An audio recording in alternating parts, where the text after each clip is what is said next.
بسم الله الرحمن الرحيم الحمد لله رب العالمين وباعث الأنبياء والمرسلين والصلاة والسلام على النبي الأمي القرشي المكي الطهامي التهي السراج المضيء الكوكب الدري الصاحب الوقار السكينة المدفون بأرض المدينة العبد المؤيد والرسول المسدد المصطفى الأمجد حبيب إله العالمين وخاتم النبيين وشفيع المذنبين ورحمة للعالمين بالقاسم محمد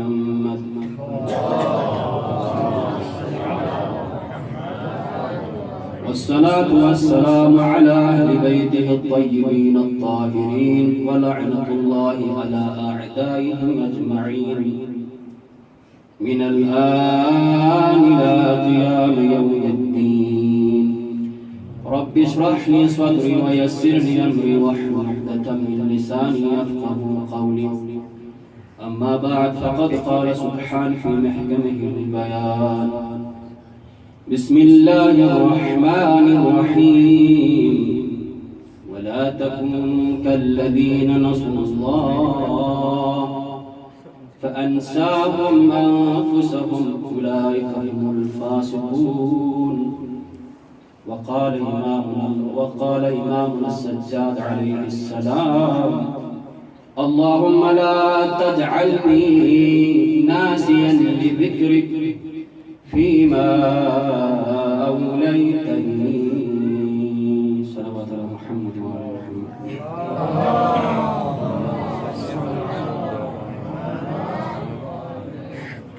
عظم الله أجورنا وأجوركم بمصاب الحسين وأصحابه وأولاده عليهم السلام. سب سے پہلے تمام آزاداران کے حضور بالخصوص یوسف زہرا امام مہدی کے حضور ایام شہادت سید سجاد زین العابدین علیہ السلام کی شہادت کے سلسلے میں تعزیت و تسلیت علیہ خدمت ہے اور خدا کی بارگاہ میں التجا ہے کہ خدا ہم سب کو سید سجاد کے نقش قدم پر اور ان کی تعلیمات پر زندگی گزارتے ہوئے اس دنیا سے جانے کی توفیق عنایت کرے. حق تو یہ تھا کہ آپ جیسے صاحبان علم و عمل جن کے قلب اور دماغ میں علوم آل محمد کے ٹھاٹھے مارتے ہوئے سمندروں کی لہریں موجود تھی، ہم خود ان لہروں میں متزن ہو کر اپنی ذہن کی آبیاری کے لیے سامان فراہم کر لیتا. امر کی بنیاد پر ہم اور دوستوں کے لیے ایز مباحثے کے لیے کچھ معروضات قرآن اور حدیث کی شریح میں عرض کرتا چلوں. آپ عزیزان کے حضور امام سجاد علیہ السلام کا ایک ایسا دعا جو صحیفہ سجاریہ کے اندر اور علامہ مجلسی نے اسی دعا کو بہار میں اور اس کے ساتھ ساتھ اسی دعا کو شیخ صدوق رحمہ اللہ نے مفاتیح الجنان کے اندر اس انداز سے بیان کیا تھا کہ امام سجاد علیہ السلام کا طرز زندگی اس قسم کا تھا. امام چاہے قائم ہو او قاعدا او راکعا او ساجدا وهو قرأ هذا الدعاء. کون سی دعا تھی؟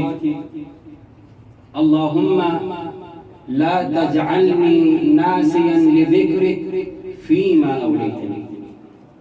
اے میرے پروردگار اپنے ذکر کو بلا دینے والوں سے مجھے قرار نہ دے. یعنی تیرا ذکر ہر وقت میں کرتا رہتا، مجھے ایسی توفیق دے کہ میں تیرا ذکر کرتا رہوں۔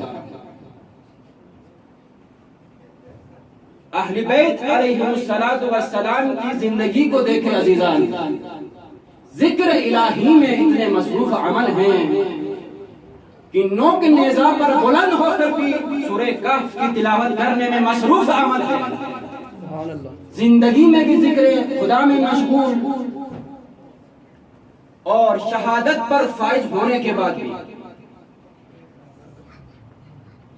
امام علیہ السلام کا جس دعا کا تلاوت کرنے کا شرف حاصل کیا، اسی دعا پر گفتگو کرنے سے پہلے ایک چھوٹی سی آیت خداوند متعال اپنے بے عیب آیات کے اندر اعلان کر کے فرماتا ہے وَلَا تَكُونُوا كَالَّذِينَ نَسُوا اللَّهَ فَأَنْسَاهُمْ أَنفُسَهُمْ أُولَئِكَ هُمُ الْفَاسِقُونَ۔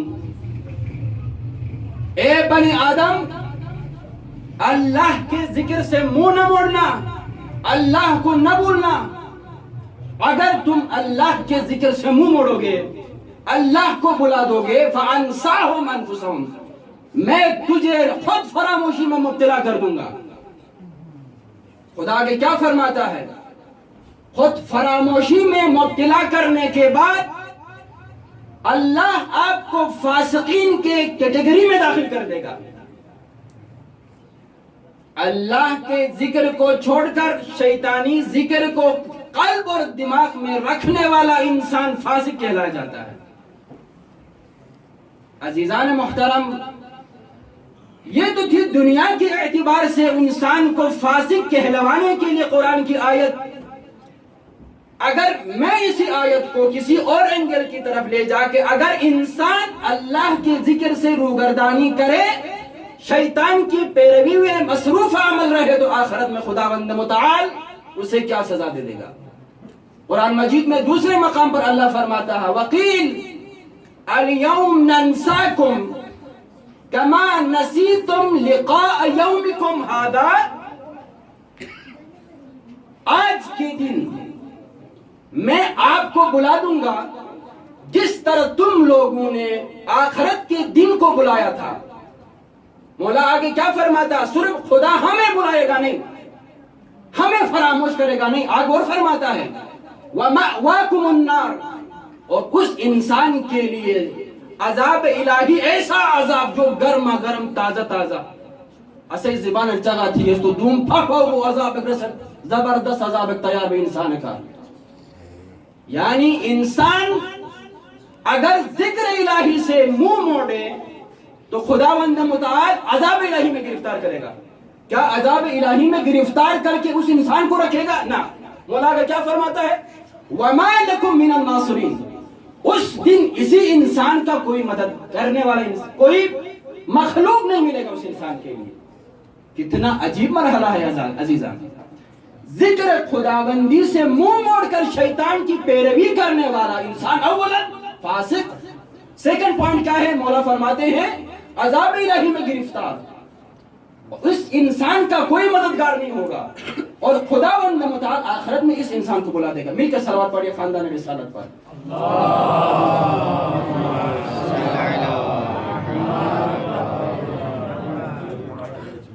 عزیزان محترم، مولا سجاد علیہ السلام کا یہ جو دعا ہے مختصر 3 کلمات پر مشتمل ہے۔ ان 3 کلمات کو عزیزان کے لیے ہدیہ کرتا ہوں اور آپ کے دعاؤں کے سائے میں رخصتی ہوگی انشاءاللہ۔ پہلا دعا کیا تھا؟ اللہم لا تجعلنی ناسیا لذکرک فیما اولیتنی۔ اس دعا کے اندر ایک تربیتی پہلو ہے مجھ جیسے کم علم طالب علموں کے لیے۔ عزیزان محترم، نسیان کی اگر ہم اصالتاً بات کریں تو نسیان ایک در حقیقت اصالتاً نعمت پروردگار ہے۔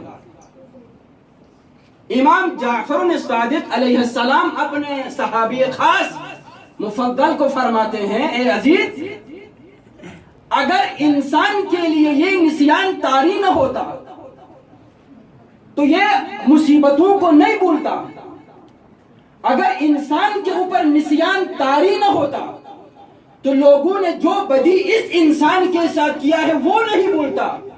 اگلا پوائنٹ مولا فرماتا اگر انسان کے پاس نسیان نہیں ہوتا تو یہ انسان جس نے دوسروں کے لیے نیکی کیا ہے ان نیکیوں کو ذہن میں سوار کر کے لوگوں کو یہ کہتا کہ تم میری وجہ سے جی رہے ہو, لوگوں پر احسان جتاتا.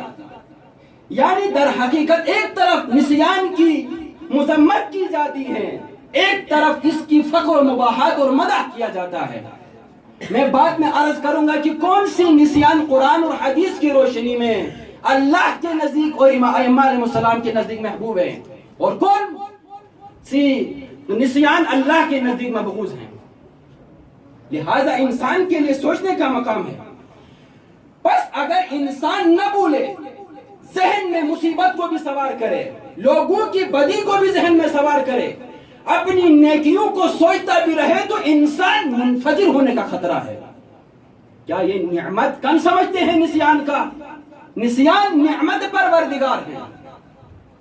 لہذا انسان کو اسی نسیان کی طرف توجہ دینے کی ضرورت ہے. لیکن وہ نسیان نہیں جو امام سجاد نے اللہ سے پناہ مانگی تھی, اللہم لا تجعلنی ناسیا لذکرک والی, وہ نسیان نہیں. اگر ہم اس کو اور کھول کر بیان کریں حدیث کی روشنی میں تو عزیزان محترم اس کی وضاحت اور بیان ہوتی. اگر ایک صلوات مرحمت کریں تو انشاءاللہ میں آپ کو حدیث سناتا ہوں.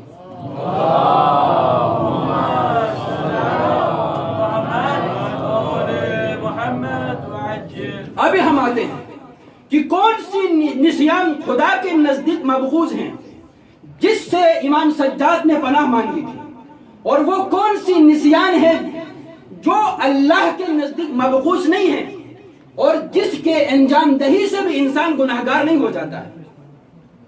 عزیزان محترم قرآن کی طرف رخ کر لیتے. میں کچھ آیات عزیزان کے لیے ہدیہ کرتا ہوں. ایک نسیان غفلت کی بنیاد پر انسان سے سرزد ہوتی ہے اور اسی نسیان کی قرآن مجید میں مذمت کی گئی ہے. لیکن وہ نسیان جو سہون انسان سے سرزد ہو اس کی مذمت نہ قرآن میں کیا گیا ہے نہ حدیث کے اندر, کیونکہ جو چیز میرے اختیار میں نہ ہو مولا کو سزا دینا یہ لغو ہے. لا يستحق للمولا ان يعاقب العبد, اس عمل پر جو میرے اختیار میں نہ ہو. لیکن جو میرے اختیار میں ہو, یعنی غفلت کی بنیاد پر اگر میں نسیان کرتا ہوں تو اس نسیان کی مذمت کی گئی ہے. اور وہ مذمتی والی نسیان کی جو آیتیں ہیں وہ کون کون سی ہیں؟ سب سے پہلے جو آیت سرنامہ کلام قرار دیا اس میں اللہ فرماتا ہے وَلَا تَكُونُوا كَالَّذِينَ نَسُوا اللَّهَ فَأَنْسَاهُمْ أَنفُسَهُمْ أُولَئِكَ هُمُ الْفَاسِقُونَ.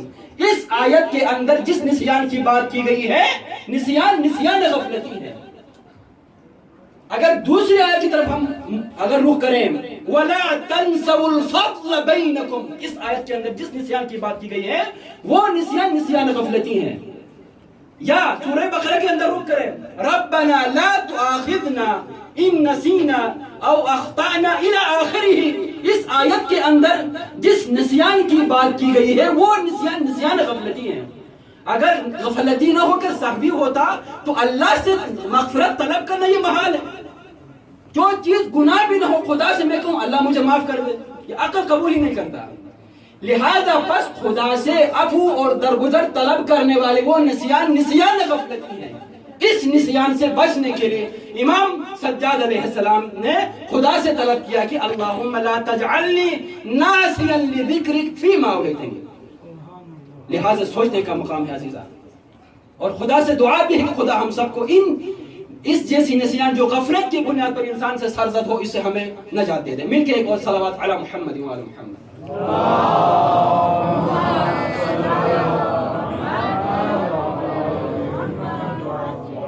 یہ تو تھا امام سجاد علیہ السلام کا پہلا دعا. دوسری دعا کے لیے آتا ہوں, مختصر عرض کرتا ہوں.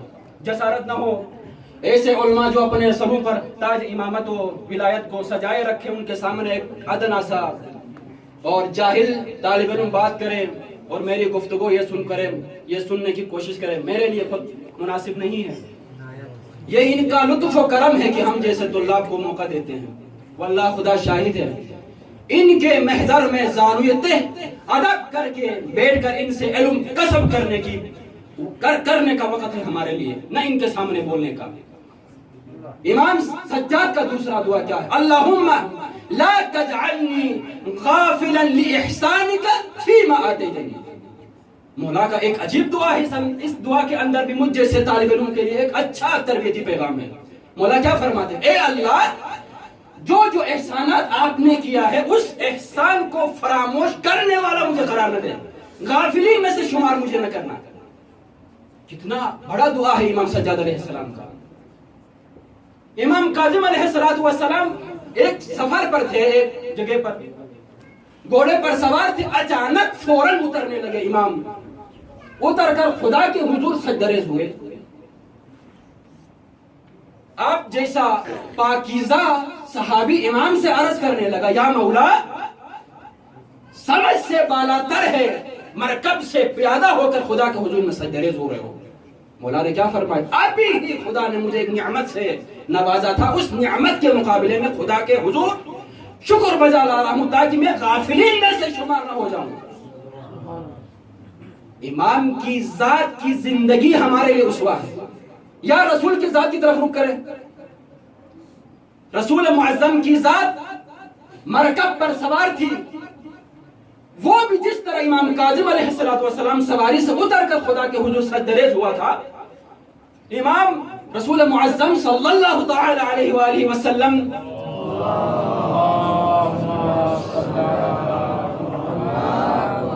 زمین پر اتر کر خدا کے حضور سجدریز ہوئے۔ آپ جیسے صحابیوں نے پوچھا، یا رسول اللہ، سمجھ سے بالا تر ہے، مرکب پر سوار تھے، سواری سے اتر کر خدا کے حضور ایک نہیں، دو نہیں، 5 دفعہ خدا کے حضور سجدریز ہوئے، اس کی کیا علت؟ مرحمت فرمائے۔ مولا نے کیا فرمایا؟ خداوند متعال نے ابھی میرے قلب پر جبریل امین کے ذریعے سے 5 قسم کے نعمات کو لایا تھا، ان نعمات کے مقابلے میں خدا کے حضور میں سجدریز ہوا۔ وہ کون سے پیغامات ہیں؟ رسول معظم نے بتلایا، جبریل ابھی آ کے مجھے کہنے لگا، یا رسول اللہ، آپ بھی جنتی ہیں۔ اس خبر کی بنیاد پر رسول معظم سجدریز ہوئے۔ دوسرا پیغام، یا رسول اللہ، صرف آپ نہیں، آپ کا خاندان بھی جنتی ہیں۔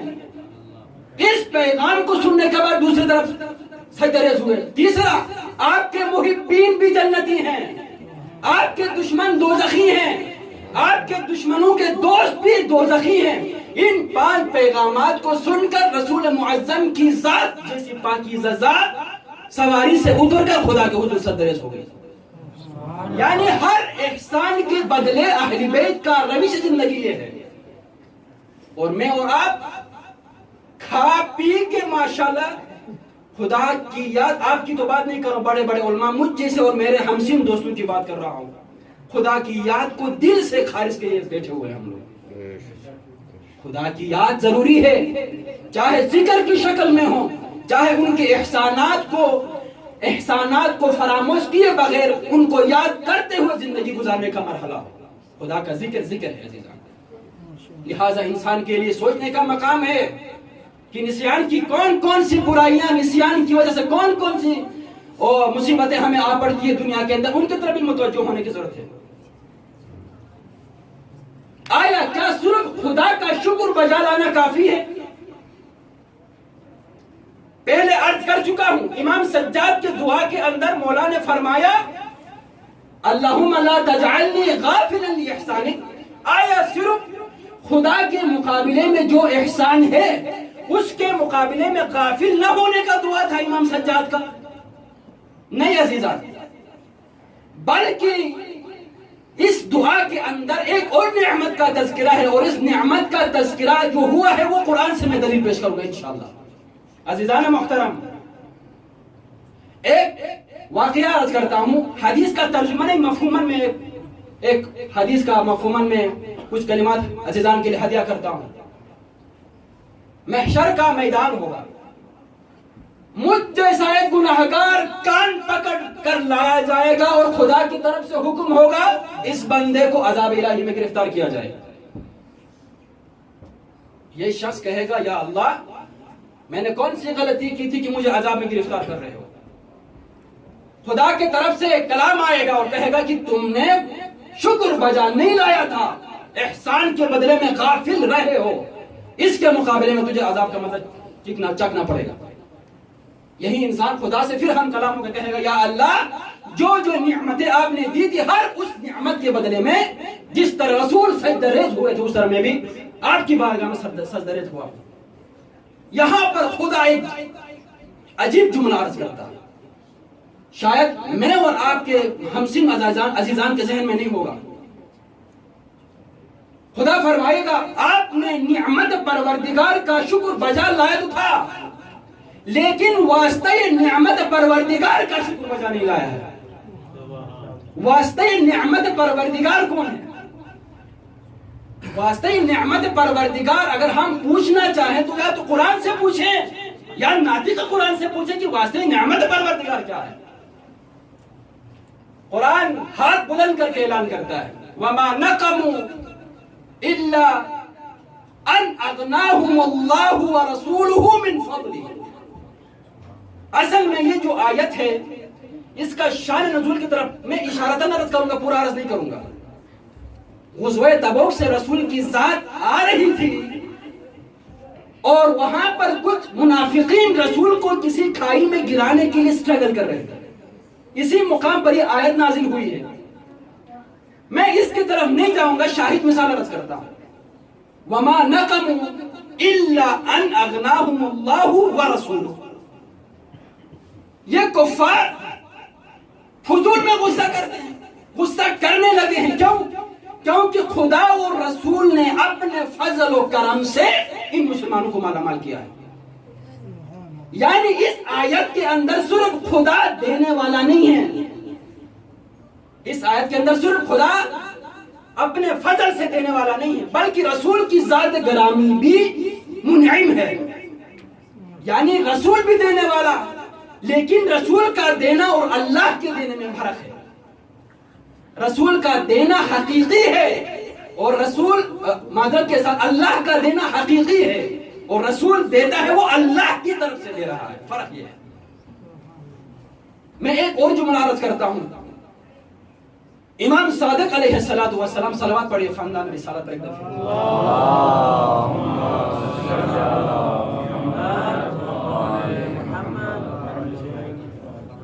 مختصراً عرض کرتا ہوں، زیادہ اگر ٹائم زیادہ ہوا تو میں آخری دعا کا آخری حصہ چھوڑوں گا، اگر وہ نہ چھوڑا تو مصائب کم پڑھوں گا یا مصائب ہی نہیں پڑھوں گا انشاءاللہ. عزیزان محترم، امام جعفر نے صادق، یہ بہت مہم جملہ ہے عزیزان، اس پوائنٹ پر توجہ دو. انشاءاللہ میرے ہمسن دوستوں کے لیے ایک اچھا سا پیغام ہے. امام صادق کھانا کھا رہے تھے، اسی مقام پر ابو حنیفہ بھی موجود تھے. امام جعفر نے صادق نے کھانا کھانے کے بعد اللہ کا شکر بجا رہا ہے سب سے پہلے، اس کے بعد رسول گرامی قدر کا شکر بجا رہا ہے. ابو حنیفہ ساتھ میں کھڑے تھے، ڈنڈی مارنے کی کوشش کرا. یہاں بھی ایک انسان کیا کہتا ہے رسول سے، یا رسول اللہ. کھانا کھانے کے بعد رسول صلی اللہ تعالی علیہ وآلہ وسلم کا شکر بجا لانا سمجھ میں نہیں آ گیا. کھانا کھانے کے بعد تو ہر کوئی خدا کا شکر بجا لاتا ہے، لیکن کھانا کھانے کے بعد رسول کا شکر بجا لانے سے کیا تعلق؟ اس جملے پر زور دیا، توجہ دیجیے گا. مولا نے کیا فرمایا؟ کیا آپ نے قرآن نہیں پڑھا ہے؟ اس نے کہا نہیں، قرآن تو پڑھا ہے. فوراً امام نے اس آیت کا تلاوت کیا. کون سی آیت؟ وَمَا نَقَمُوا إِلَّا أَنْ أَغْنَاهُمُ اللَّهُ وَرَسُولُهُ مِنْ فَضْلِهِ. یعنی خدا اور رسول اپنے فضل سے مسلمانوں کو معلومات کیا. یا بھی سنیں عزیزان، یہ جملہ کہنا تھا. ابو حنیفہ کیا کہتا ہے؟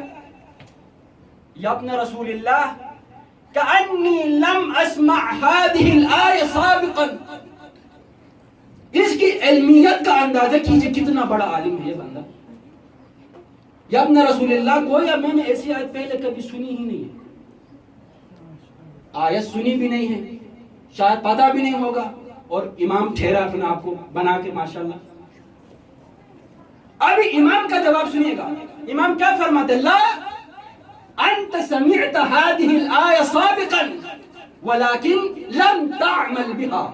نہیں، کیوں نہیں سنی تھی آپ نے؟ آیت سنی تھی، پڑھی بھی تھی آپ نے، لیکن آپ صاحبان عمل میں سے نہیں تھے. سبحان اللہ، آپ صاحبان عمل میں سے نہیں تھے. اگر صاحب عمل ہوتے تو کبھی بھی آپ کے ذہن سے یہ آیت نہیں چلی جاتی. مولا کے اس کلام کے اندر دو درس اخلاق مجھے ملتے ہیں. فرسٹ درس اخلاق کیا ہے؟ مولا فرماتے ہیں جو بھی انسان بھی عمل ہو، عمل نہیں کرتا ہو تو اس کے ذہن اور قلب سے علم چلا جاتا ہے. اور دوسرا، اگر انسان علم ہونے کے باوجود اس علم پر عمل نہیں کرتا ہے تو خدا اس کو نسیان کی بیماری میں مبتلا کر دیتا ہے. جس طرح ابو حنیفہ قرآنی آیت کو بھول کر رسول امام صادق سے کہتا ہے کہ انی لم اسمع هذه آیت کہتا ہے، بھی عمل ہونے کی وجہ سے. عمل کی کتنی اہمیت ہے عزیزان. رسول کی ذات کی طرف دیکھیں یا امام باقر کی ذات کی طرف دیکھیں، عمل کے حوالے سے بڑا پیغام مجھے اور آپ کو دے رہا ہے. پہلے رسول کی حدیث، بعد میں امام باقر کی حدیث سنا رہا ہوں. فرق ایک کلمے کا ہے، باقی دونوں کا دونوں جو معنی ہے بالکل سیم، لام زبر اللہ کی طرح. رسول معظم کیا فرماتے ہیں؟ من عمل بما يعلم ورثه الله العلم ما لم يعلم. یہ رسول کی حدیث ہے.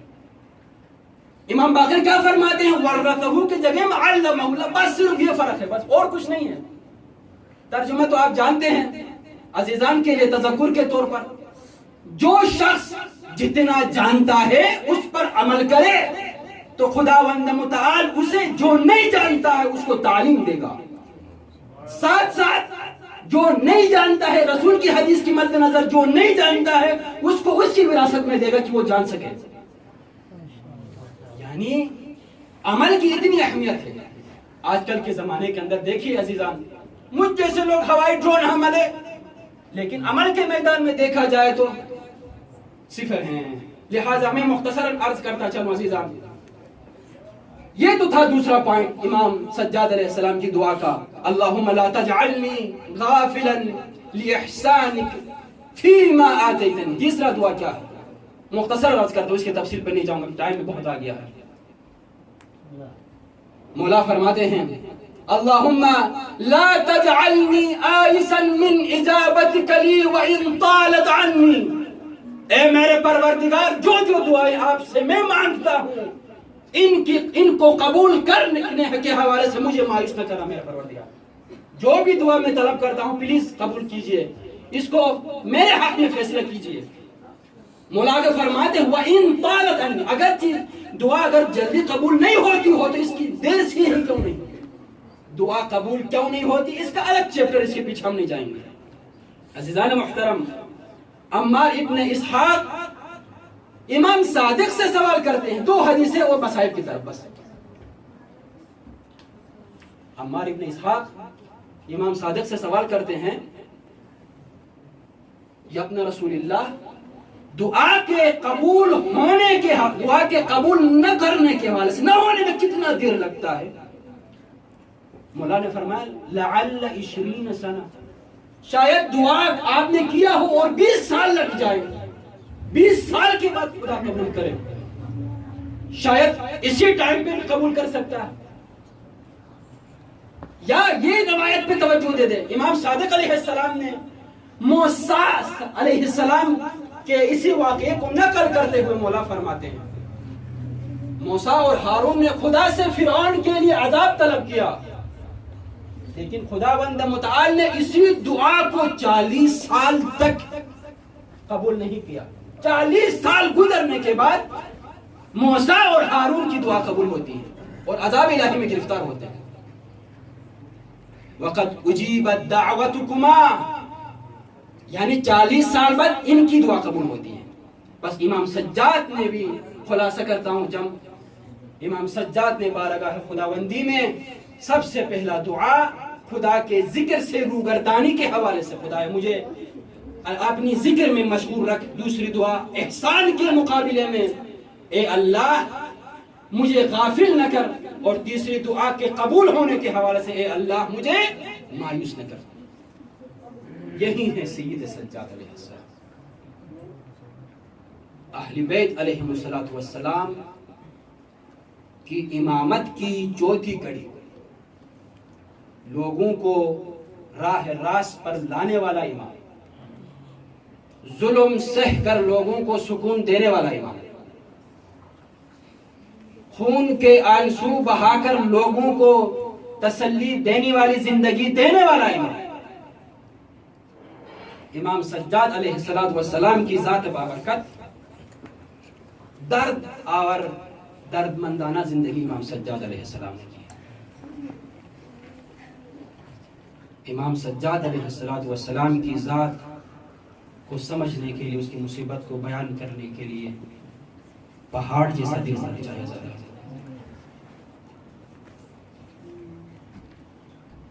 امام علیہ السلام کی مصیبتیں اتنی بہت ہیں، نہیں معلوم ازاداروں برداشت کر سکو گے یا نہیں۔ صلی اللہ علیہ یا علی ابن الحسین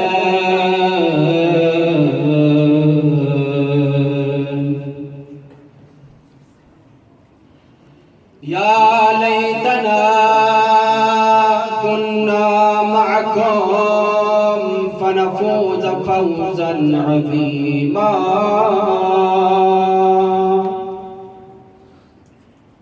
سنو گے عزادارو، وہ کون سی مصیبتیں تھیں جو سجاد نے سہی۔ صبح سے لے کر عصر عاشور تک امام حسین نے اپنے اصحاب کو مقتل سے لاتے لاتے گندے گنجے شہیداں میں جمع کیا، لیکن اب حسین کی نصرت کے لیے کوئی مل نہیں رہا۔ رخصت آخر لینے کے بعد امام حسین سید سجاد کے پاس آتے ہیں عزاداروں، تاکہ رخصت آخر لے سکے۔ سر سے لے کر پاؤں تک حسین کی ذات خون میں غلطہ کی۔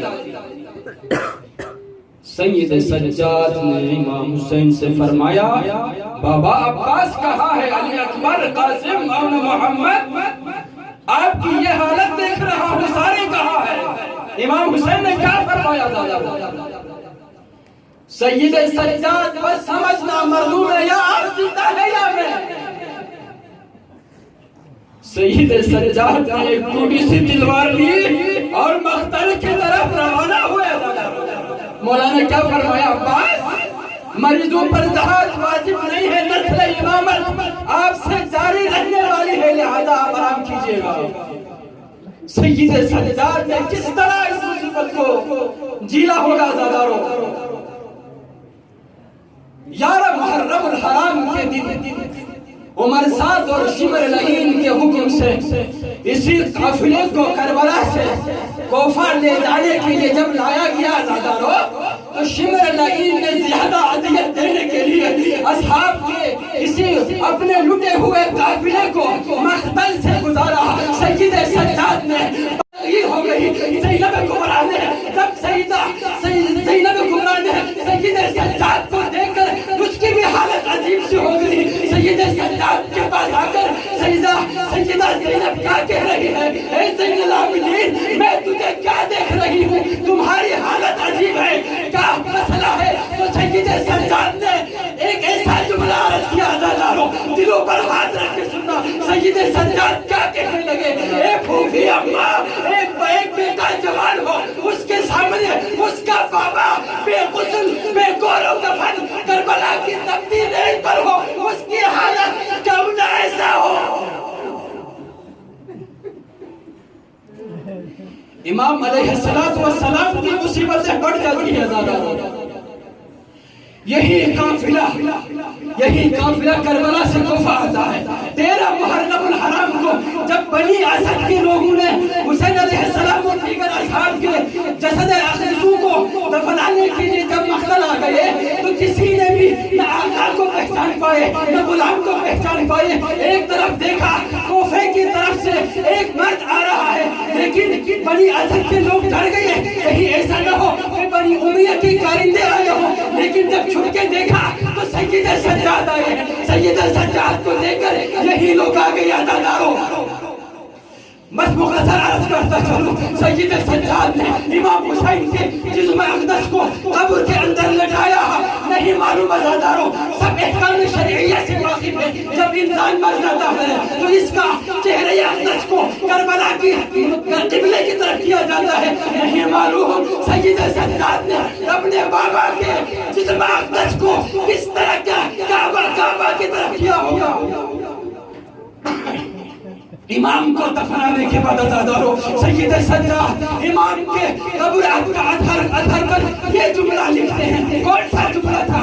هذا قبر حسین بن علی الذي قتلوه انشانا وغریبا. مصیبتیں بڑھ جاتی ہیں عزاداروں. آخری مصیبت خدا آپ کے تمام حوائج کو اس ذکر مصیبت کے توسط سے پوری فرمائے. جو خدمات انجام دے رہے ہیں، جو محتاج ہیں جنہوں نے دعا کے لیے کہا ہے، بارہ پروردگارا بحق امام سجاد ان کی نیک حوائج کو پوری فرما. آخری مصیبت کے جملے ہیں عزاداروں. جب امام سید سجاد مدینہ آیا تو پوچھنے والوں نے پوچھا، اے سجاد مجھے ایک جملہ عرض کرنا. وہ کون سا جملہ تھا؟ پوچھنے والوں نے پوچھا آپ کو اس پورے واقعے کے اندر سب سے بڑی مصیبت کون سی تھی؟ تو سید سجاد نے 3 دفعہ الشام کے پکارا. پوچھنے والوں نے پوچھا، اے سید سجاد آپ کے چاچا کے دونوں بازو نہر علقمہ پر جدا ہوئے، آپ کے بابا کے سر اقدس مقتل میں جدا ہوا، اکبر کی برچھی کربلا میں لگی، مولا محمد کربلا میں شہید ہوئے، اصغر کے گلو پر تیر کربلا میں چلا، قاسم کی لاش کربلا میں پامال ہو گئی. لیکن شام کے اندر وہ کون سی مصیبت تھی جس کو آپ بڑی مصیبت سمجھتے ہیں؟ عزاداروں کون سا جملہ تھا؟ سید سجاد نے بتایا. عزاداروں کیا کہا؟ دلوں پر ہاتھ رکھ کے کچھ سننا. سید سجاد نے کہا ایک غیرت مند جوان ہو، ایک غیرت مند بیٹا ہو اور وہ معصوم بھی ہو، اس کے سامنے اس کی خانوادہ جو عصمت و طہارت کے دامن میں پڑی ہو اس کو بے پردہ کر کے اس کے سامنے لایا جائے. اس کی کیا حالت یا علی الذین وہی منقلب یدخلهم ماتم حسین.